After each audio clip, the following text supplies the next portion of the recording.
De nombreuses substances peuvent être analysées et détectées dans les urines. Les analyses d'urine permettent d'aider au diagnostic de certaines pathologies, mais aussi de mieux définir leur traitement.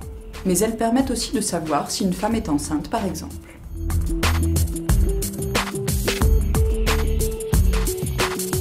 Il existe plusieurs composés que l'on ne devrait pas retrouver dans les urines, ou alors seulement dans certaines limites. Une analyse d'urine permet de les détecter et de rechercher certaines pathologies. On parle ainsi d'hémoglobinurie ou d'hématurie quand l'analyse d'urine permet de retrouver la présence de sang dans les urines. On parle de protéinurie quand les protéines, en quantité plus importante que les traces habituellement présentes, y sont retrouvées. Une glycosurie signale la présence de sucre, ce qui peut témoigner d'un diabète. Quant à l'albuminurie, elle est le signe de la présence d'une protéine particulière, l'albumine, et peut refléter une hypertension artérielle. D'autres éléments, tels que le sodium, le potassium, le calcium, le chlorure, l'acide urique, l'urée ou la créatinine, peuvent aussi être recherchés selon la demande du médecin.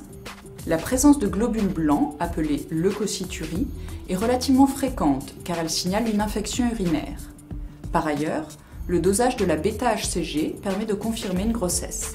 Certains composés, tels que la porphyrine, peuvent signaler des maladies rares, mais de très nombreux autres composés peuvent être détectés.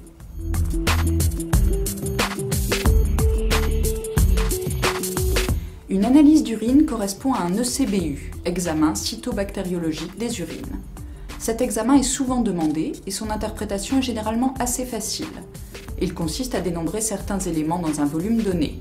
La forte présence de globules blancs est ainsi généralement signe d'une infection urinaire, mais une faible quantité est tout à fait normale.